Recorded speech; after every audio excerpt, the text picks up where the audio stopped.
안녕하세요. 주식쇼 스트라이크의 최리나입니다. 며칠째 좀 지지부진했었던 코스피가 오늘은 드디어 위쪽으로 방향을 틀었습니다. 아주 오래간만에 보는 빨간불이었는데요. 닷새 만에 반등해서 1940선. 하지만 시장은요, 코스피보다 코스닥을 주목하는 분위기입니다. 10일 연속 오르면서 500선에 바짝 근접하고 오늘 또한 기관이 막판까지 많이 매수세를 보여줬던 코스닥. 정말 당분간 중소형주를 매매하는 것이 더 수익률에 도움이 될까요? 저희 오늘 스트라이크에서 여러분들을 위한 전략과 종목까지 미리 챙겨놓았습니다. 1부에서는요, 전문가 시장 보는 눈 들어보실 수가 있습니다. 분석을 듣고요, 전문가끼리 포트폴리오의 종목을 담아서 수익률 대결을 펼치게 됩니다. 이어지는 2부에서는 투자 노하우를 강의 형식으로 들어보고요. 여러분들의 종목 상담 도와드리고 내일장 위한 공략주, 홈런주도 공개하고 있으니까 이어지는 2부까지 많은 시청 부탁드리겠습니다. 자, 먼저 스트라이크 1부 오늘 저와 함께 꾸려주실 두 분의 멘토님부터 만나볼 텐데요. 이대열, 김정하 전문가님 인사 나누겠습니다. 안녕하세요. 네, 안녕하세요. 반갑습니다. 네, 자, 우리 이대열, 김정하 전문가님 어떤 분이실까요? 화면을 통해서 프로필 소개부터 들려드립니다. 성장주, 중기 상승 패턴주에 집중 투자한다. 시장과 기술적 분석, 기업 전망을 접목한 MTF 차트. 최적의 타이밍으로 성공 투자를 실현한다. 거지에서 황제까지 이대열 전문가의 골든 타깃이 지금 공개됩니다. 급등주 선춘의 달인. 급소자리가 아니면 매수하지 않는다. 철저한 기업 분석으로 저평가 기업을 급등 전에 포착한다. 김정하 전문가의 멘토링, 잠시 후 시작됩니다. 네, 먼저 시장 얘기부터 풀어보죠. 사실 최근 들어서 요즘 이 전일 멘토님들의 시장 예측이 정확하게 맞아떨어지고 있습니다. 오늘 소폭 반등에 성공을 했는데 FOMC 의사록 공개로 Q3 기대감은 다시 좀 커졌지만 네. 중국 쪽 지표는 혼조세를 띄었던 것 같아요. 네, 그렇습니다. 이 중국의 경기 선행 지수는 지금 뭐 소폭 상승한 것으로 나타났지만 그 HSBC PMI 지수 자체는 계속해서 9개월째 지금 내리막길을 걷고 있다라고 발표가 됐습니다. 그래서 지금 그 중국 쪽은요, 제가 우려했던 것은 뭐냐 그러면 그 지표 자체가 좋아질 걸 저는 우려를 했거든요. 예. 예, 좋아지면 어쩌나 그랬는데 다행히 뭐 좀 반반 좀 갈렸습니다. 일단은 뭐 시장에서 관심을 두고 있었던 것이 경기 선행지수보다는요, 오히려 그 PMI 지수에 좀 더 관심을 기울이는 분위기였는데 조금 안 좋게 발표가 됨에 따라서 뭐 단기적인 조정 국면은 조금 뭐 피할 수 없다라고 보이지만 중국의 경기 부양에 대한 기대감은 여전히 유효하게 됐으니까 네. 예, 오히려 좀 양호하지 않나라는 생각인데 일단 시장 자체는요, 중국 쪽의 이제 불확실성이 어느 정도 단기적인 불확실성이죠. 그게 이제 재료가 노출됨에 따라서 일단 반등에 성공하는 모습인데 이러한 그 반등에 대한 모습들이 보게 되면 이 Q3라든지 경기 부양에 대한 기대감이 여전히 유효하구나라는 데 대해서 좀 시장이 좀 응답해 주는 것이 아닌가라는 생각을 좀 해볼 수 있고요. 여기에 대해서 외국인들의 그 매수 강도가 조금 많이 약해졌지만 네. 그리고 프로그램 매수세는 여전히 살아 있거든요. 프로그램 매수가 뭐 나중에는 이제 만기일이 가까워지면 조금 부담으로 작용을 하겠지만 아직까지는 뭐 시장의 모멘텀을 그 조금 이어가기 위한 모습들이 조금은 보인다. 뭐 이렇게 볼 수는 있습니다. 하지만 전반적으로 보면 시장의 탄력이 지금 그 금일은 반등에 성공했습니다만은요, 조금 둔화되는 것이 아닌가라는 우려를 조금 낳을 수 있는 그런 그런 하루였다. 이렇게 평가를 내릴 수가 있겠네요. 네, 그리고 사실 지난주에 2050포인트까지 상승은 가능하겠지만 만약에 대형주를 산다면 이거는 리스크를 안고 사야 되는 것을 알아야만 된다라고 하셨던 김정하 전문가님. 예. 코스닥이 가더군요. 예, 맞습니다. 그 누누이 강조를 드렸던 것처럼 사실 이 V자 반등이 나온 게 이제 맞긴 맞았긴 했는데 사실 저기서 삼성전자랑 조선주를 잡지 않았다고 하면은 V자 반등만큼 이제 수익을 낼 수가 없었고 차라리 그 구간에서 반드시 이제 개별주가 따라가기 때문에 차라리 개별주 사가지고 이빨을 꽉 깨물고 인내하는 것이 훨씬 나을 것이다. 좀 이렇게 그 말씀을 드렸는데 그 개별주 시장이 이제 좀 시작되는 모습이 보여지고 있습니다. 지금 여러 가지로 이제 그 대권주자들도 잡히면 대권주자들도 이제 갈리게 되면서 금감원에서 이제 테마주 단속 심화한다 했음에도 불구하고 테마주들 먼저 시작을 하고요. 그리고 기관 투자자들을 중심으로 또 뭐 바이오라든가 이런 SNS 관련주들 이런 종목들이 계속 이제 들썩들썩거리면서 코스닥 지수를 들고 있는 모습들 나온다. 좀 이렇게 보시면 되겠고 8월 중순에서 8월 하순 사이에 코스닥에 대변곡이 온다고 말씀을 드렸었는데 이제 시작이 아닐까 좀 이렇게 생각을 하고 있습니다. 종합주가지수가 V자 반등 이후에 이렇게 눌림목이 오는 과정에서 이게 꺾인다고 걱정하실 것이 아니고 이게 지금 올려놓은 것 자체가 이제 조선주랑 삼성전자 가지고 올려놓은 거기 때문에 2차 파동이라고 하는 것이 반드시 오게 되는데 2차 파동이 나올 때는 어떤 종목들이 가냐면은 코스피에서는 그동안 가지 못했던 그런 우량주들이 이제 반등이 나오는 저번 시장, 올 초에 1, 2월 달에 반등 나올 때 이제 코스피 200에 있는지도 몰랐던 뭐 한솔테크닉스라든가 그런 종목들이 막 치고 올라가는 것처럼 이제 가지 못했던 종목들 위주로 이제 가게 될 것인데 그쪽에 기회를 기울이시보다는 올 1, 2월 달처럼 이 구간에서 2차 반등이 나올 때 코스닥 그 개별 종목들은 코스닥 지수가 눌린다고 하더라도 종목 장세가 더욱더 강하게 열릴 것이다. 좀 이렇게 그 판단을 하고 있습니다. 그렇기 때문에 이제는 오늘 장은 개별주들의 이제 신호탄 여태까지는 시동을 걸었다고 하면은 지수는 많이 상승을 했지만 본격적으로 계속 출발을 암시하는 신호탄을 아직도 쏘고 있는 것이다. 이렇게 판단하시면 되겠습니다. 네, 좋습니다. 자, 그렇다면 내일장에도 이런 코스피는 뭐 반등을 한다고 해도 조금 코스닥은 계속 오르고 드디어 500을 보는 그런 날이 내일장에서 펼쳐질까요? 이대호 전문가님, 내일장 코스피 네. 기준 상승입니까? 하락입니까? 저는 하락에다가 베팅을 하겠습니다, 오늘은. 아까 긍정적인 얘기는 좀 많이 해주셨는데 네. 내일장은 빠질 것이다 예상하신 이유 잠시 후에 듣겠습니다. 김정아 전문가님은요? 예, 저는 내일장 상승 영양가 없는 상승으로 보고 있습니다. 네, 영양가 없는 상승. 예, 좋습니다. 자, 그러면 우리 이대훈 전문가님이 하락을 점치시는 이유 궁금한데 사실 3분기 이내에 2,000포인트는 넘어간다는 쪽의 의견은 같으시죠? 네, 그럼요. 예. 여전히 뭐 긍정적인 시각은 유지를 하는데요. 네. 지금 최근에 이제 그 시장의 분위기를 조금 반영한 그런 제 의견이 되겠습니다. 지금 시장의 분위기가 어떠냐면요. 뭐 조금 단기적으로 이게 그 분위기가 좀 형성이 될지 아니면 조금 더 길어질지 조금 불투명합니다만은 3분기가 끝나려면 이제 8월 달 대략 한 열흘 정도 남아 있고요. 그다음에 지금 9월 달이 남아 있는데 지금 현재 시장 분위기는 QE3에 대한 부분, 그리고 중국의 경기 부양에 대한 부분들, 그리고 이제 경기 지표에 대한 부분들, 우리가 크게 이 세 가지를 볼 수가 있는데, 그 불확실성에 대한 부분들은 일단 단기적인 것은 해소가 됐어요. 네. 뭐냐 그러면 QE3에 대한 부분들은 지금 의사록이 발표가 되면서 멘트가 나왔죠. 하지만 그 구체적인 사항을 정하는 것은 다음 달 회의로 넘겨버렸습니다. 그렇기 때문에 QE3에 대한 기대감은 있대. 그 기대감을 충족시키지 못하는 그런 모습이다. 저는 그렇게 보고 있습니다. 그래서 시장이 좋아하는 기대감이 존재를 하기 때문에 만일에 구체적으로 언제 어떻게 하겠다라고 얘기했다 그러면 시장은 단기적으로 상승 모드를 타고 그죠? 2,000포인트를 향해 갔겠지만 지금은 유로존 리스크 자체가 그대로 지금 상존해 있는 상태에서 기대감만 약간 불어넣은 것에 불과합니다. 그리고 중국 쪽도 경기 지표가 조금 안 좋게 하나가 발표되고 하나는 조금 뭐 좋게 발표가 돼서 갈팡질팡하는 모습인데 실질적으로 중국의 투자자들의 투자 심리를 본다 그러면 상해 종합주가 지수를 보면 되겠죠. 강하게 반등을 못 해주고 있다는 얘기죠. 그래서 지금 눈치 보기 장세가 좀 이어진다 이렇게 보고 있거든요. 네. 그리고 여전히 종합주가지수가 지금 1940포인트 부근에 지금 종가가 형성이 되어 있는데 지금 외국인들의 매수세가 뭐 크게 죽지는 않았습니다만은요. 이 기관들을 중심으로 한, 즉 투신권을 중심으로 한 펀드 환매 물량들이 계속해서 유입되고 있기 때문에 시장이 상승하는데 상당히 많은 제약을 받고 있습니다. 그리고 지금 현재 프로그램 매수를 보게 되면 지금 차익 잔고가 뭐 10조 원이 넘어요 지금. 네. 거의 11조 원에 육박하는데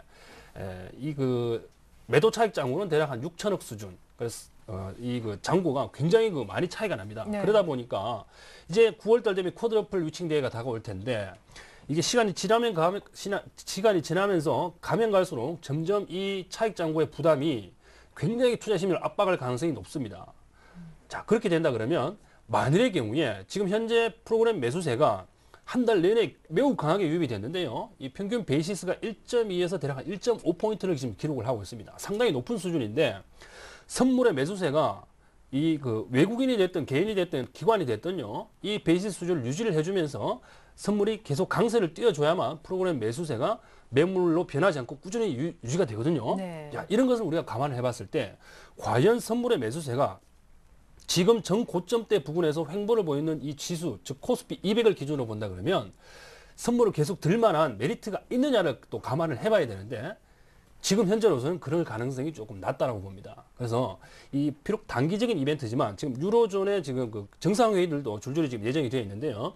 여기에서 과연 그리스, 스페인의 스페인 국채 매입과 관련된 부분들 다음 달 회의가 있겠지만 지금 단기적으로는 이 그리스 문제를 추가 지원할 것이냐 아니면 긴축안을 조금 더 시간을 줄 것이냐 이 문제를 가지고 지금 그리스 총리가 지금 독일 메르켈 총리한테 지금 좀 매달리고 있는 입장인데요. 지금 이게 또 어떻게 될지 모릅니다. 이게 또 큰 변수거든요. 예, 이게 아마 지금 단기적으로 본다 그러면 이 변수가 가장 크게 시장을 좀 좌우할 가능성이 높습니다. 그래서 전체적인 상황을 놓고 보면 지금 시장은 오늘 반등은 했지만 계속해서 지금 하락 감정을 받고 있는 거죠. 예, 그래서 수급적인 물량 부담에다가 대외 불안정성이 여전히 상존해 있고요. 경기 지표도 반반이죠 지금. 예, 거기다가 Q3와 관련된 경기 부양책도 지금 언제인지 모르게 다음 달로 2월 된 상황이고 중국 쪽도 이게 언제 튀어나올지 몰라요. 그래서 기대감은 상존하되 여전히 불안한 상황이기 때문에 적극적으로 지금 지수 상승 쪽으로 베팅하기에는 단기적으로 보면 위험한 구간이에요. 그래서 일단 대형주들은 일단 차익 실현 쪽으로 좀 대응을 하고 지금은 개별주 위주로 매매를 조금 해주는 것이 수익률 관리라든지 지금 그 전고점에 대한 기술적인 그 리스크를 조금 피하는 그런 전략이 되지 않을까라고 조심스럽게 좀 생각을 해봅니다. 네, 전략이 아까 바뀌셨네요. 사실 지난주에는 외국인들이 사고 있는 대형주 지금 사도 늦지 않다라고 하셨는데 그로부터 일주일 뒤인 오늘은 이제 대형주는 조금 팔고 개별주로 가보자라고 대형주 이제 현금화 얘기를 해주고 계십니다. 아니 그러면은 3분기가 사실은 9월 달까지인데 네. 9월 만기까지는 조금 하락 압력을 받겠고 수급상으로. 네.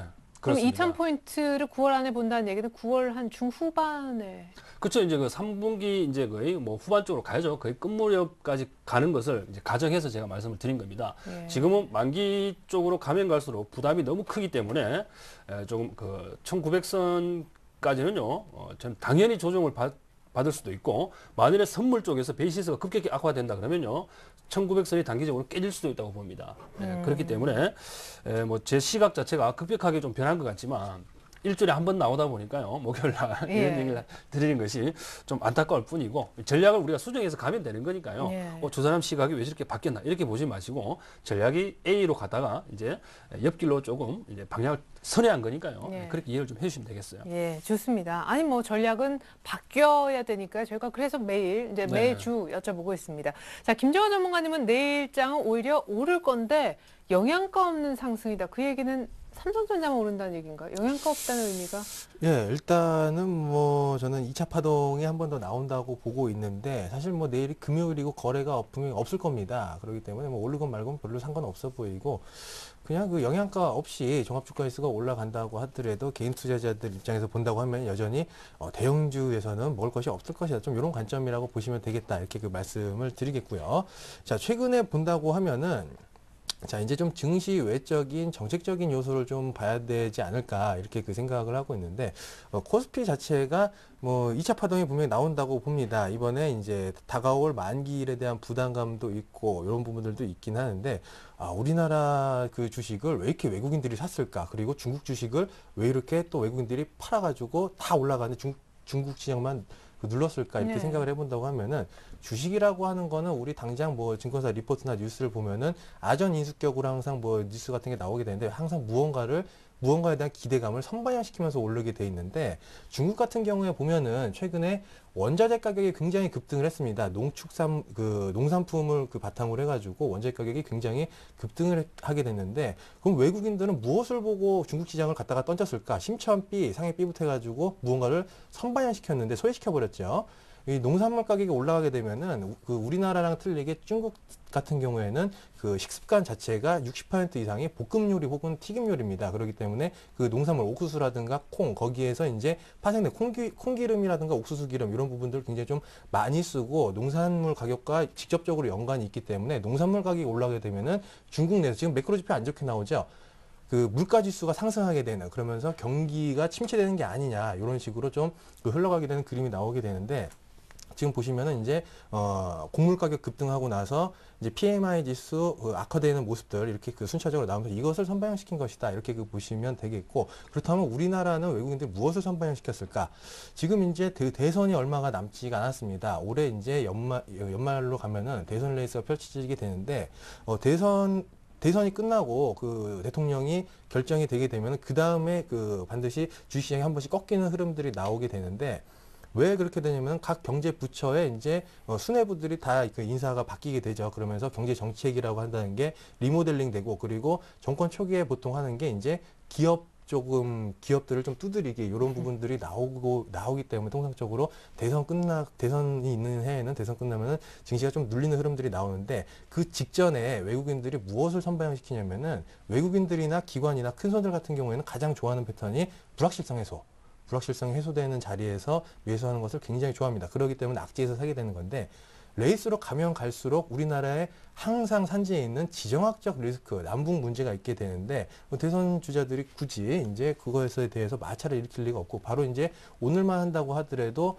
북한하고 이제 수에 관련해가지고 협상을 한다 이런 얘기들이 나오는데 지정학적 리스크가 지금 해소돼가고 있는 그 과정이기 때문에 2차 파동은 좀 반드시 나온다고 보고 있고 그 전에 수급에 의한 눌림목은 좀 올 수가 있겠다 좀 이렇게 말씀을 드리겠습니다. 그러니까 시장에 대한 걱정은 그렇게 하실 필요가 없어 보이고요. 그냥 기별주 위주로 코스피는 그냥 보조지표 삼아가지고 매매를 하시면 딱 좋겠다 이렇게 보고 있습니다. 예, 좋습니다. 우리 김정호 전문가님이 지켜보시는 개별주, 특별히 어떤 종목이 있는지 잠시 후 얘기를 듣겠습니다. 이렇게 해서 저희가 시황 분석, 내일장 전망까지 확인했고요. 두 분의 관심 종목 알아볼게요.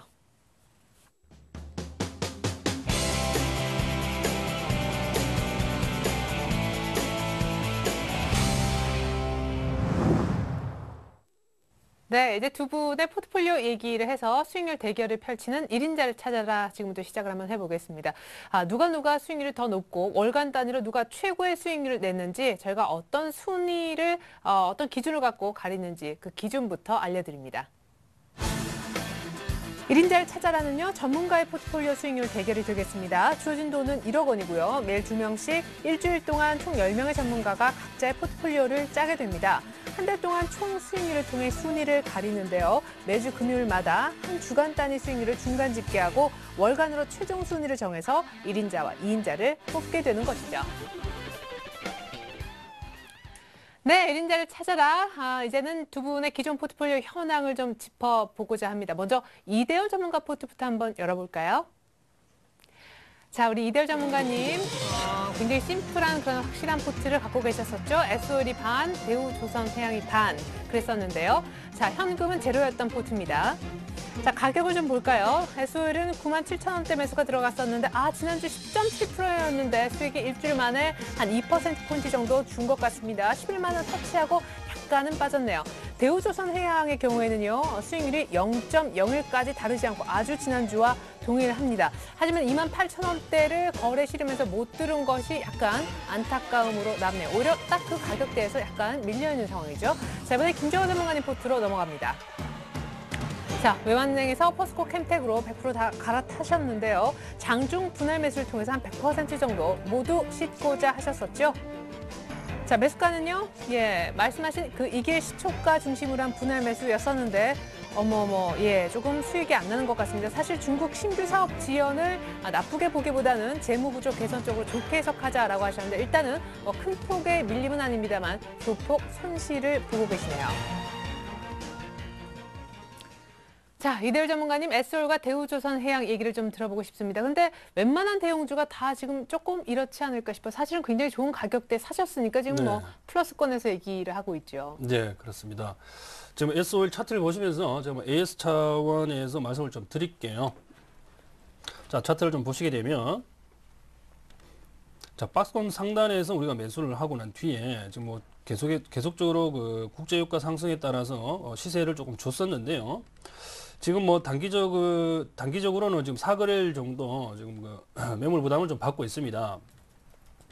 여전히 환배 물량, 기관들 매도 물량이 있죠. 기관들 매도 물량 때문에 이렇게 좀 하락을 하고 있는데, 여기서 제가 좀 전에 서두에서 말씀드렸던 전략적으로 대응을 하기 위해서 SOL이 최근에 시세도 조금 부진한 면도 있고요. 리스크 관리 차원에서 대형주는 포트에서 제외시키도록 하겠습니다. 그래서 금일 종가 기준으로 차익 실현에 나섰습니다. 그래서 106,000원에 일단은 매도를 하는 걸로 하겠습니다. 그래서 여러분들께서도요, 나는 이 종목을 중장기 투자로 가겠다 하시는 분들은 오히려 눌림목에서 지금 102,500원 정도가 지금 21선인데 요 사이에서 대략 그 10만 4천원에서 10만 2,500원 사이라면 비중을 추가하셔도 되는 자리입니다. 그러나 우리가 그 기술적인 그 매매 패턴을 본다 그러면 21선이 깨진다 그러면 밑으로 61선이 있겠지만 기회비용이 또 상당 부분 또 발생될 수 있는 부분이기 때문에요. 비중을 추가하시더라도 기술적인 부분이 깨진다 그러면 여러분들께서는 일단은 손절로 대응해 주는 게 맞아요. 그래서 조금 그 102,500원이 지지되는 걸 확인하고 비중 추가를 하실 필요가 있고 지지가 된다라면 꾸준하게 뭐 보유하셔도 크게 문제는 없다고 봅니다. 어차피 궁극적으로 지수는 우상향할 것으로 중기적으로는 그렇기 때문에 크게 문제는 없어 보이네요. 그러나 단기적으로 조금 대응을 했다, 뭐 한 달 정도 보유를 하겠다, 뭐 이렇게 보셨으면 이 종목은 차익 실현하는 게 좋겠다라는 의견이고요. 예, 무엇보다 외국인들의 사실 종목이 SOL이었는데 네. 외국인들 수급은 어떤가요? 지금 그 차트에도 나타나 있다시피 외국인들의 수급이요, 그 굉장히 시세를 분출할 때는 매우 강하게 유입이 됐습니다만은 예, 금일 외국인도 좀 소폭 매도를 하고 지속되는 기관들의 매도 이것들이 지금 그 S-오일의 전반적인 주가에 악영향을 주고 있다. 네. 그래서 뭐 눌림목 주고 다시 상승할 때까지 기다리는 것보다는요. 일단 팔고. 네, 일단 팔고 우리가 또 그 시장에 맞게끔 개별주로 갈아타가지고 수익률 관리를 해주는 것이 유리하겠다라는 의견입니다. 예, 계속해서 대우조선해양. 네, 이제 대우조선해양을 좀 보겠습니다. 자, 대우조선해양도 보시게 되면 뭐 잡는 타이밍이 그죠? 뭐 완전히 빗나가지는 않았습니다. 완전히 빗나가지는 않았고 뭐 적정 구간에서 우리가 매수를 했는데 이게 시세가 강하지 못하고요. 지금 그 28,000원 선에서 저항을 받으면서 지금 다시 내려오는 모습인데 역시 21선은 그대로 살아 있습니다. 21선이 살아 있기 때문에 눌림목을 주고 다시 반등할 가능성이 없는 건 아닙니다. 하지만 이 역시 지금 기회비용을 발생시키면서 다른 종목들을 그냥 쳐다만 보고 있느니 이 종목을 차익 실현을 하고 확실한 종목으로 갈아타는 것이 좋겠다는 의견입니다. 그래서 이 종목 역시 종가 26,900원 기준으로 차익 실현하고요. 우리가 그 다른 종목으로 교체를 좀 하도록 하겠습니다. 만약에 대우조선해양의 21선이 깨지면 어떻게 되나요? 네, 21선이 깨진다 그러면 여러분들께서는 그 손절이 아니죠, 그죠? 이게 지금 26,000원이니까 네. 익절이 되겠습니다. 차익 실현 적극적으로 좀 해주시기 바랍니다. 이때는 네. 중기적으로 보유하실 분들은 21선이 이탈되지 않는다 그러면 조금 보유 관점으로 가셔도 크게 문제는 없습니다. 아직까지. 예. 수급적으로도 외국인들이 뭐 대량으로 이탈하느냐 뭐 그런 것도 아니고요. 그다음에 기관들도 지금 적극적으로 매도하는 구간은 지금 아니기 때문에 수급적으로는 크게 문제가 되지 않습니다. 다만 주가의 모멘텀이 조금 약하다. 요게 이제 문제가 되는 것이고. 그래서 중장기적으로는 대우조선해양 여전히 메리트가 있다라고 판단이 됩니다. 네, 하지만 좋습니다. 단기적인 수익률 관점에서 관리 관점에서 일단은 차익 실현 의견 내도록 할게요. SO일, 대우조선해양 각각 8.7%, 5.5% 가까이 수익 보고 전량 전부 다 현금화 얘기를 해주셨습니다. 사실 지난주에 이렇게 포트가 꽉 차 있었기 때문에 제가 그럼에도 불구하고 번외 종목으로 얘기를 몇 개 좀 해주세요 하셨더니 대림산업과 트레이딩 세 종목을 언급해 주셨는데 그 종목도 네. AS 간단하게 좀 네, 살펴주세요. 알겠습니다. 일단 뭐 대림산업부터 먼저 볼까요? 네. 대림산업을 좀 보시게 되면 지난주에 언급한 뒤로 지금 그 지수 자체가 조금 안 좋았죠. 그러면서 지금 눌림목을 주고 있는데요. 이 종목은 그 지금 현재 그 전략 자체가 바뀌었기 때문에 그러면 눌림목 여부에 상관없이 이 길 올라오게 되면 지금 내일 그 증시 자체가 후장이 지금 약할 거라고 저는 보고 있기 때문에 오전장에서 여러분들께서 이 종목은 그 익절 내지는 손절로 대응을 하셔가지고 일단 매도로 대응을 하세요. 매도 의견을 낼게요. 익절하신 분도 계실 테고 뭐 고점에서 잡으셨으면 손절하신 분도 계실 텐데 일단은 매도로 대응을 하셔가지고 일단 현금화 시킬 것을 제가 권해드립니다. 오전에요. 그렇죠. 예, 장 네. 초반에 일단 네. 빠져나오시는 게 가장 좋고요. 뭐 수급적으로는 이게 뭐 외국인들의 매수세가 계속 이어지고 있어서 크게 나쁠 것은 없습니다만은 지금 지수 자체에 영향을 받는 종목이기 때문에 수급보다는 지수의 방향성을 우리가 좀 고려해서 매매를 하는 전략이 좀 필요하다라는 생각이고 그래서 대림산업은요 일단 매도로 대응을 하고 현금 확보한 뒤에 우리가 개별주 쪽으로 여러분들께서 하실 종목을 선택을 하셔가지고 그쪽으로 자금을 투입시키는 것이 오히려 더 낫다라는 의견입니다. 예. 자 그리고 테크윈과 태광과 MC넥스. 네. 그러면 우리가 저 MC넥스부터 먼저 볼게요. 네. 자, 좋아요 MC넥스는. 네, MC넥스의 모습을 보시게 되면 지금 그 대략 한 5거래일 정도가 되겠죠. 제가 그 말씀드리고 난 뒤에 제법 올랐어요. 네. 이게 지금 많은 9,000원대 후반에서 지금 만 원대 초반에 지금 형성이 되어 있어서 이게 얼마 안 올랐다 이렇게 보이시지만 이게 그래도 한 4, 5% 정도 됩니다. 지금 현재 뭐 긍정적인 것은 윗꼬리도 달고 밑꼬리도 달고 있지만 5일선을 회복한 모습이 상당히 긍정적이에요. 5일선 회복해서 십자형 캔들이 나온다라는 것은 그만큼 지금 그 매물 부담을 지금 상장 이후에 많이 안고 있어요. 많이 안고 있는데 윗꼬리도 달았지만 중요한 것은 밑꼬리, 즉 매수 주체 자체가 매도 물량들을 탄탄하게 받쳐주기 때문에 5일선 위쪽에서 지금 놀고 있는 거거든요. 그래서 이 종목은 여러분들께서 5일선이 종가 기준으로 이탈하게 되면 그때는 차익 실현으로 좀 나서면 될 것이고, 그게 아니고 5일선이 꾸준하게 지켜지면요, 이 종목은 11,000원대를 돌파할 가능성이 높습니다. 그래서 일단 1차적인 목표로 11,000원대에 도달할 때까지는 일단 보유 관점으로 좀 가시고 11,000원에 도달하면 그때 뭐 거래량을 판단하셔가지고 차익 실현 내지 뭐 추가적인 보유 판단을 좀 하시면 되겠네요. 네, 사실 MC넥스는 지난주에 이제 한 1,500원 정도 예상하셨는데 거의 바짝 네. 다가섰기 때문에 11,000원까지도 5일선 보면서 홀딩 하셔도 좋겠습니다. 전 사실 지난주에 가장 기억에 남았던 종목이 테크윙이었거든요. 아, 이런 네. 차트가 있나 싶어서 네. 거래만 실리면 간다고. 오늘 좀 많이 실렸던데 거래가. 네, 테크윙이 좀 빠지려고 하다가 네, 그러니까요. 어제 살짝 흔들었죠. 어제 공시가 나오게 되면서 살짝 꼬리를 달았는데 차트 자체는요, 상당히 예뻤어요. 이게 또 가는 차트 중에 이런 차트가 좀 많아요. 전형적으로 약한 밴드권에 있으면서 일단 손절 물량이 어느 정도 유입시키기 위해서 그죠? 한번 밀었다가 지금 뭐 공시를 핑계로 해서 다시 든 그런 케이스가 되겠는데, 일단 금일 거래량이 좀 실렸습니다. 금일 거래량이 실려서 이 부분은 뭐 적극적으로 그죠? 금일 샀을 수도 있고 어제 샀을 수도 있고 아니면 제가 말씀드린 그 다음날 샀을 수도 있는데 일단은 보유 의견 냅니다. 보유 의견 내고요. 지금 뭐 이런 장에서 테크인과 같은 차트 뭐 크게 찾아보기 힘듭니다. 그래서 지금 뭐 짧게는요, 지금 이 전고점 때까지 8,250원 정도 되는데 이까지는 무난히 올라올 수 있다고 보고 조금 더 보유 관점으로 가시고요. 일단 목표가 자체는요, 우리가 주봉 차트에서 보시게 되면 대략 한 8,500원 선까지는 무난히 갈 수 있으니까 뭐 수익률이 크진 않습니다만은요, 1차적으로 8,500원 선까지는 한번 봅시다. 아시겠죠? 그래서 지금 보유 의견 내겠습니다. 중요한 것은 목표가가 아니라 보유 의견이라는 게 중요해요. 왜냐하면 8,500원 도달했을 때 거래량이 실려가지고 돌파를 한다 그러면 목표가를 여러분들 스스로 9,000원까지 높여야 되는 겁니다. 아시겠죠? 그런 식으로 좀 대응을 해주시면 되니까 테크윙은 지금 전혀 문제될 게 없습니다. 보유 그리고 의견 내겠습니다. 피팅주 쪽에 이제 속해 있는 태광. 네, 태광을 한번 보죠. 자, 태광도 차트가 굉장히 괜찮았는데 지금 기간 조정을 조금 받았었죠. 기간 조정을 좀 받고 있는 와중에서 마지막 날이었죠. 요 날 제가 다음 날 좀 잡아봅시다라고 말씀을 드린 것 같은데 일단 이날은 매물을 많이 내지 않고 그냥 움직였어요. 하지만 또다시 기간 및 가격 조정을 살짝 주고 있습니다.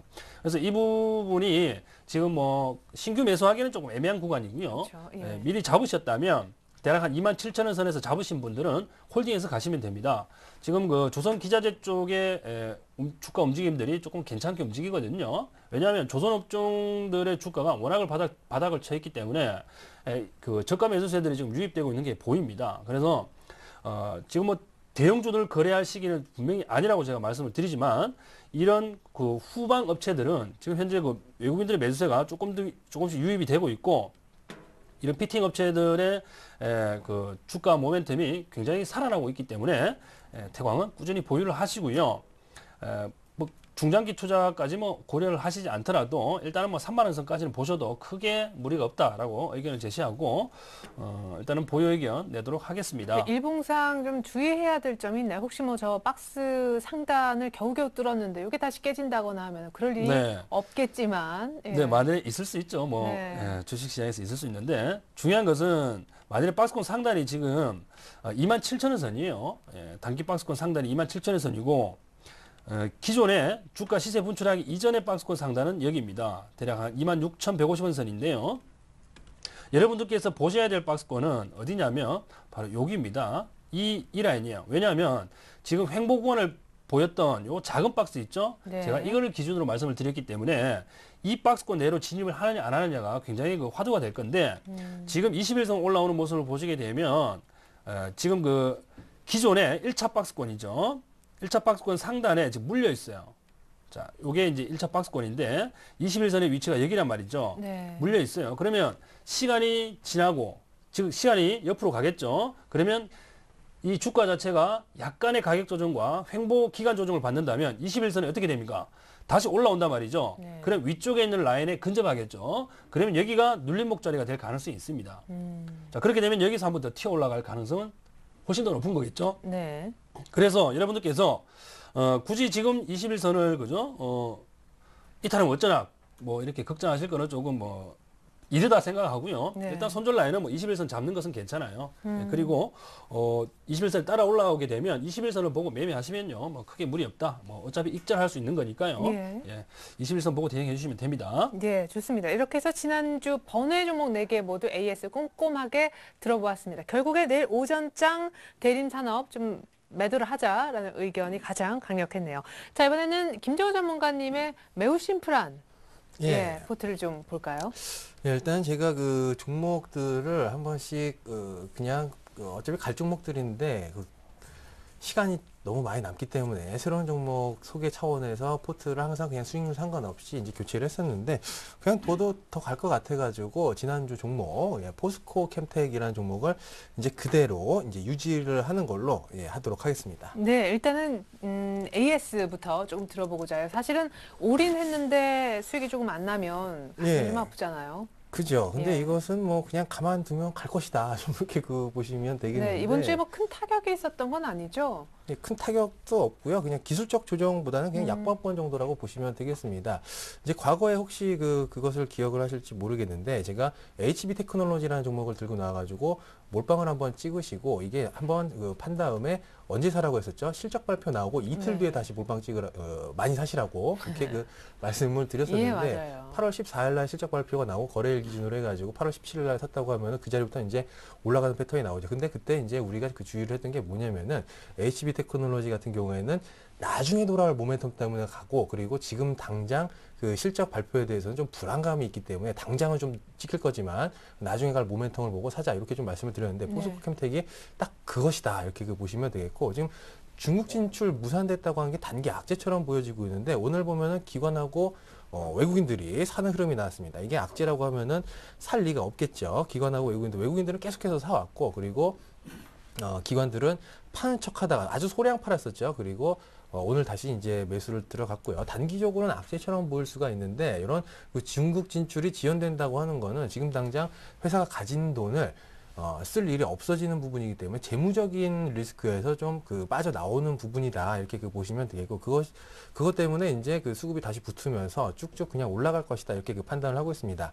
지금 완전히 너무 작은 종목은 아니고 코스닥이지만 덩치가 있죠. 14만 원대에 이제 덩치를 가지고 있는데, 이 종목이 지금 14만 원대고 거래량이 그렇게 많지가 않습니다. 대주 지분이 워낙 높고 하기 때문에 이렇게 거래량도 없고 거래량 유통 주식 수가 600만 주가 채 되지가 않는데 대주주 지분율이 지금 보신다고 하면은 벌써 여기서 70% 그리고 80%가 됩니다. 그럼 실질적으로 유통 가능한 물량만 본다고 하더라도 채 이제 120만 주, 강성주주 뺀다고 하면은 100만 주도 안 되는데 이것을 왜 굳이 기관 펀드 매니저들 손으로 담을 것인가 고민하다가 담을 것이다. 바닥이라고 생각을 하기 때문에 담는다 이렇게 보시면 되겠고요. 자, 일단은 실적적인 측면에서 본다고 하더라도 이거는 경기와 상관없이 대외적으로 휘둘리는 경기에 좀 덜 민감하다 이렇게 보시면 되겠습니다. 왜냐면은 포스코 실적이 항상 꾸준하게 이제 일어나고 있기 때문에 그것을 실적이 꾸준하고요. 그것을 얘기하듯이 주가 패턴도 항상 꾸준하다 이렇게 보시면 되겠고 원래 주식이라고 하는 것이 급하게 올라간 종목은 조정을 받을 때 급하게 조정을 받고 천천히 올라가는 종목은 천천히 조정을 받게 돼 있습니다. 근데 포스코 캠텍 같은 경우에는 과거에 오를 때도 천천히 올랐고 빠질 때도 천천히 올랐다. 그리고 지금 이제 바닥에서 추세 전환을 시키면서 천천히 수급이 들어가고 있기 때문에 그냥 밀리면 좀 더 사신다고 생각을 하시고 쭉 홀딩을 해가시면은 그래도 한 15% 이상 수익을 보지 않을까 좀 이렇게 생각을 하고 있습니다. 그냥 홀딩 하시면 될 것 같고요. 네. 목표가는 15만 5천 원 정도로 이제 책정을 하도록 하겠습니다. 분할 매도로 대응을 해야 되겠죠. 15만 5천 원 오면은 일단 생각하지 말고 반 팔고 그 다음을 이제 대응을 하시면 되겠다 이렇게 말씀을 드리겠고요.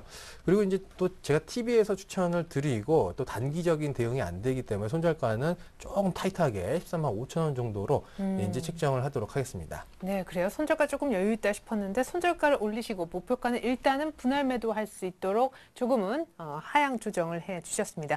자, 이렇게 해서 기존 포트에 있는 종목들 모두 꼼꼼히 AS를 들어보았고요. 이제는 본격적으로 양팀 두 분의 오늘 종목 공개를 받겠습니다.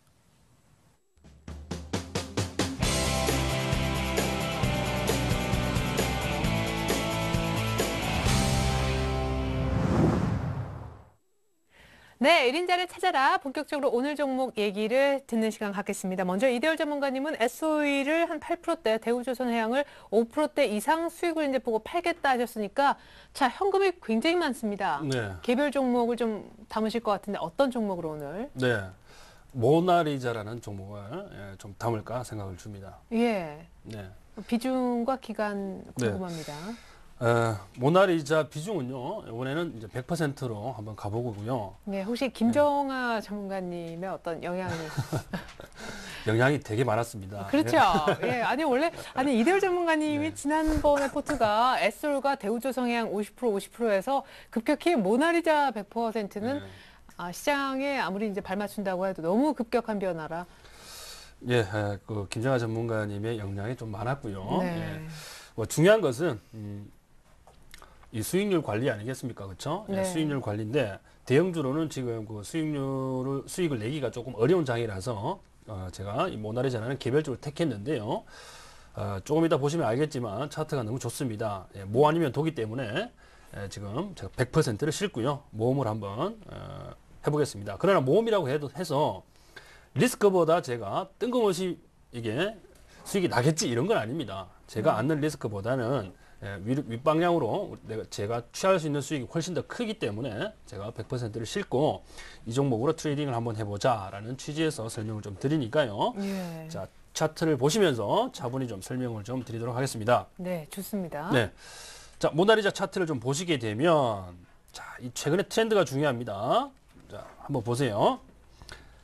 자, 이 과거는 보지 마시고요. 자, 이 과거는 중요치 않습니다. 과거는 중요치 않고 이 최근 6월달 이후의 흐름을 보시게 되면 지지부진하게 옆으로 가는 흐름이 나타나죠. 차트를 조금 확대를 해보게 되면 옆으로 가는 그런 차트 흐름이지만 변동폭이 그죠? 확대를 해보게 되면 좀 큽니다. 3,000원대 초반이라서 지금 여기 그 이평선 중에 121선하고 61선의 지지를 받으면서 좀 반등을 해주지만 이게 부담을 받는 가격 라인이 있죠. 여기 보시게 되면 딱 라인이 어디냐면 대략 3,750원 라인입니다. 3,750원 라인을 선을 한번 쭉 그어보게 되면 자, 이 거래량이 실렸던 부분들이 이 3,750원 이상, 그죠? 이상 주가가 한번 돌파했는 시점을 기준으로 해서 거래량 흐름을 보기 위해서 제가 라인을 한번 찍어보고 있는데요. 자, 이때 기준으로 거래량을 한번 보게 되면 대부분 거래량이 빨갛게 올라와 있습니다. 즉, 이 가격대를 돌파하기 위해서 거래량을 조금씩 싣고 있다는 얘기죠. 그러면서 돌파를 못하니까 조정을 받고, 이제 최근에는 이제 기간 조정을 받았는데, 예. 최근 트렌드를 보시게 되면 여기서 한번, 그죠? 그리고 금일 한번 있었어요. 자, 이때 거래량이 조금씩 실렸고요. 조금씩 실렸습니다. 그러네요. 그렇죠? 예. 자, 그러면 이제는 한번 지금 그 위쪽 상단하고 전체적인 캔들이 위쪽으로 올라오게 되면서 상단에 지금 근접해 있는 상황입니다. 그렇죠? 자, 선을 다시 한번 긋게 되면 자, 이 라인이에요. 자, 금일 더 정확하게 이 라인을 지금 그 저항을 받고 밀려 있는 상황인데 분봉 확인 잠깐 할게요. 자, 금일 캔들의 분봉을 확인해 보시게 되면 자, 오전장까지 매우 좋았어요. 매우 좋았는데 오후장에 실망 매물들이 나오죠. 왜? 거래량은 분명히 동반이 됐고 그 라인, 저항 라인인 3,750원대를 지금 넘어서 있는 상황에서 그 저항 라인이 대략 한 3,850원 라인 되거든요. 그 라인을 못 뚫어주니까, 그죠? 못 뚫어주니까. 이번에도 또 아니구나 해가지고. 네, 실망 매물이 나오는데 이 실망 매물이 많이 출회가 되지 않았고요. 특징적인 것은 동시호가 때 조금 많이 나왔어요. 이런 것들은 우려할 만한 사항은 아니다라고 판단을 하시면 돼요. 네. 왜? 어차피 지금 동시호가 때 쏟아진 물량이나 실망 매물은요, 오늘 계속해서 이 3,800원 라인을 뚫었다 손 치더라도요, 단타성 매물로 마지막에 빠져나올 물량이었거든요. 그래서 얘네들이 수익을 못 취하고 그냥 빠져나간 것밖에 안 됩니다. 그래서 종가가 지금 뭐 3,175원에 형성이 된 것뿐이지 네. 주가가 더 올랐더라도 이 물량들은 빠져나갔을 물량이니까요. 신경을 쓰지 않으셔도 된다. 오히려 싼 가격에 매수할 수 있는 기회가 주어진 거죠. 예. 그런 측면에서 내일 시초가에 100% 실도록 하겠습니다. 그러면 예. 아마 그 차익 실현한 그 금액까지 좀 합하면요. 대략 한 3,000주 좀 안 되게 잡힐 겁니다. 예. 그래서 포트폴리오를 뭐 따라 하시는 분들이 뭐 다 1억 원씩 가지고 계신 건 아니니까요. 여러분들 자금 사정에 좀 맞추셔가지고 자금 여력이 있으신 분들은요. 예. 이 모나리자에다가 한번 승부를 걸어보시는 것도 꽤나 괜찮지 않나라는 생각입니다. 어디까지나. 기간은요? 예? 기간이요. 기간은요, 제가 지금 대략 한 2주 정도를 보고 있는데 일단 2주 정도를 보는 이유는 목표가가 또 중요하겠죠. 자, 목표가 산정을 위해서는 주봉 차트를 잠깐 보겠습니다. 자, 주봉 차트를 보게 되면 지금 그 매물 부담을 실질적으로 받았던 때가 여기 그 대략 한 5,000원 선이죠. 예, 5,000원 선에서 가장 매물 부담을 많이 받았는데 일단 1차적인 목표가는요. 5,000원까지는 안 갑니다. 일단 5,000원까지는 안 가고 대략 한 4,500원 선 제가 1차 목표가 설정을 할게요. 4,500원 선. 네. 그래서 1차 목표가에 도달되는 걸 제가 확인을 좀 한다면 목표가를 조금 높일 수 있겠지만 지금으로는 1차 목표가 4,500원 제가 제시를 하고 손절가는요. 일봉에서 보시게 되면 21선과의 이격이 뭐 그다지 크지도 않아요. 그래서 대략 한 마이너스 5% 안쪽인데 3,540원 정도 제가 손절가를 제시를 하면서 이 종목 매수 의견 드리겠습니다. 시초가에요. 비중 100% 실으셔가지고 공격적으로 좀 트레이딩 하시면 뭐 좋은 결과가 좀 있지 않을까라는 생각입니다. 예, 사실 뭐 대선 테마로도 엮여 있는데 모나리자. 김정호 전문가님, 오늘 예. 원래 이제 포트는 그대로 유지하시겠다는 생각이시잖아요. 예. 그에 앞서서 모나리자 이제 선정에 있어서 어떤 영향을 주셨나요? 간단히 한 말씀부터. 아무 영향도 주지 않은 것 같다. 아, 그래요? 이렇게 생각하고 있습니다. 예, 예. 아무런 영향을 주지 않았고 영향을 받으셨고. 네, 옆에 앉아만 있어도 영향을 좀 받습니다. 예, 그렇군요. 자, 좋습니다. 김정호 전문가님, 사실은 개별 종목에 워낙 또 트레이딩이 능하시고 하시니까 포스코 캠텍은 그냥 이제 포트로 역시 담아갈 수밖에 없잖아요. 그래도 번외 종목 역시 하나만이라도. 예, 일단 그러면 종목을 OCI 머티리얼스라는 종목을 소개를 시켜드리려고 하는데 사실 이제 그 방송하고 저희가 그 회원제하고는 종목을 좀 똑같이 하게 되면 오해 소지가 있기 때문에 좀 다르게 하는 측면들이 있는데 우리가 실질적으로 그 리치맵 회원 여러분들 제가 일요일날 야간에 10시 반에 문을 열어가지고 급격하게 이제 월요일 날 아침에 그 OCI 머티리얼스를 있는 돈 다 신용을 찍으셔라 이렇게 좀 그 말씀을 드렸던 그게 있는데 오늘 보면 이제 시작이죠. 근데 이게 오늘 차트가 솟으면서 더 좋아졌습니다. 이제 평균 단가 차이가 조금 있기 때문에 그냥 무리 없이 이것을 원하시는 분들은 이것을 사셔도 되겠다. 좀 이렇게 그 말씀을 드리겠는데 이것은 지금 간단하게 말씀을 드리도록 하겠습니다. 지금 위치 자체가 태양광 업황이 좋고 나쁘고를 떠나가지고 태양광이라는 것 자체가 언제 뭐 그 폴리실리콘 가격에 의해서 주가가 급변동하는 것처럼 이제 보이긴 하지만 태양광 자체가 그 OCI의 그 실적을 본다고 하면 가격 탄력성이 OCI가 굉장히 뛰어나기 때문에 실질적으로 주가 대세에 의해서 수급에 의해서 그 움직이는 흐름이 더 강할 것이다. 이렇게 보시면 되겠는데 지금 위치 자체가 2008년도에 완전 저점 구간이랑 그 일치하는 위치입니다. 이 정도면 글로벌 금융 위기 때 왔었던 그 가격권대에서 지금 바닥에서 이게 왜 제가 그때 강하게 매수 사인을 드렸었냐면은 바닥에서 개인들이 매수가 들어오는데 신용이 급격하게 증가를 합니다. 이게 덩치가 작은 종목도 아니고 시가총액이 5천억짜리 종목인데 개인 투자자들이 일반 개미들 힘으로는요 절대로 개인 신용으로 바닥을 다지기를 할 수가 없습니다. 그렇다면 이거는 분명히 큰 손이라는 얘기가 되겠고 큰손 투자자들이 미리 밑에서 매수를 하고 나니까 꼭 기관이 파는 것처럼 보는데 오늘 다시 기관이 강한 매수가 따라 붙는다. 이것은 그 과거에 올해 1, 2월 달에 삼성테크윈이 밑에서 개인들이 신용으로 받아버리니까 기관이 나중에 주가를 끌어올려버리는 그런 흐름이 나왔었는데 이것은 그런 패턴으로 갈 것이다. 이렇게 보시면 되겠고. 김정호 전문가님, 포스코 캠텍보다 이게 갈 것 같아요. 예, 근데 이제 그 겹치게 해버리면은 좀 그런 부분들이 있기 때문에. 예. 가격이라도 좀. 예, 맞습니다. 좀 주가 조작의 의혹을 받으면 안 되니까. 네, 좀 아니, 다른 이제 종목을, 가격 좀 예. 알려주세요. 예, 알겠습니다. 1차 목표가는요, 58,000원. 좀 단기적으로 보실 분들은 58,000원. 그래도 지금보다 한 10% 정도 이상 수익을 낼 수 있는 가격권대고 예. 제가 이제 딱지와지 말씀을 드리면 10월 말까지 7만 원 갑니다. 7만 원 가니까 7만 원까지 보실 분들은 10월 말까지 한번 홀딩 해보시고 이렇게 해보시면 되겠고요. 손절가는 좀 넉넉하게 4만 5천 원 정도를 손절가로 측정을 하시면 되겠습니다. 이것은 지금 121선이 위에 그 저항이 있는데 주봉상으로는 돌파를 했기 때문에 이 저항 맞고 떨어지게 되면 오히려 분할 매수로 더 사버리는 그런 전략도 괜찮겠다 이렇게 말씀을 드리겠습니다. 좋습니다. 이거 뭐 번외 종목 안 여쭤봤으면 참 섭섭해하셨을 뻔한 OCI 머티리얼즈 아주 명쾌한 가격 설명까지 확인할 수가 있었네요. 이제 완성된 포트 변화가 이대호 전문가님은 좀 많이 있습니다. 보시죠. 자, S홀도 없고 대우조선도 없습니다. 각각 한 8%대, 8.7%, 5.5% 정도 수익 보고 모나리자에 전부 다 이제 다 몰아서 사실 계획을 갖고 있습니다. 언제 사느냐고요? 다음 판에서 보여드리죠. 자, 모나리자 분할 매수 이제 장중에 좀 적절히 알아서 해주셨으면 좋겠는데요. 이 두 종목을 팔아서요. 이제 모나리자를 내일 시초가 정도의 여유 자금을 모두 좀 넣으시라는 얘기십니다. 자, 모나리자는 뭐 대선 테마이기도 하지만요. 지금 최근에 아주 중요한 가격대를 한 4번 정도 6월 이후에 뚫으려는 움직임이 심지어 분봉 차트상으로도 정확히 보여지고 있기 때문입니다. 100%를 넣을 수 있을 정도로 조금은 리스크보다는 기대 수익률이 더 높다는 측면에서 그냥 베팅하는 것은 아니라고 해주셨는데요. 우리 이대호 전문가님은 목표가를 주봉상 4,500원을 모나리자 보고 계시고요. 손절가는 3,540원이라고 해주셨습니다. 자, 이번에는 김정호 전문가님의 포트도 보죠. 역시 심플합니다. 지난주와 동일한 포스코 캠텍. 일단 팔 이유가 없다고 하셨습니다. 바닥에서 돌리는 차트 쭉 그냥 들고 있으면 된다고 하셨는데요. 천천히 수익이 더 불어날 것도 같습니다. 언제나 조금 속도감은 떨어졌던 포스코 캠텍. 하지만 꾸준한 종목이니까요. 가격 다시 좀 보여드리죠. 오늘 목표가와 손절가의 변동이 조금 있습니다. 목표가는 일단 단기로 15만 5천 원 조금은 낮춰주셨고요. 대신에 손절가는 조금 매매하시기에 더 안정성이 있도록 13만 5천 원으로 상향 조정해 주셨습니다. 번외 종목 OCI 머티리얼즈도 있었죠. 네, 좋은 종목 얘기 오늘 많이 들을 수가 있었는데요. 하지만 투자에 대한 최종적인 결정은 여러분들 냉철한 판단 하에 이루어져야 된다는 거 명심해 주시면 좋겠습니다. 자, 저희가 끝으로 시청자 퀴즈 내드리고 물러갈 텐데요. 이대일 전문가님 이번 주 문제 출제 부탁드릴게요. 네. 자, 이번 주 문제 나갑니다.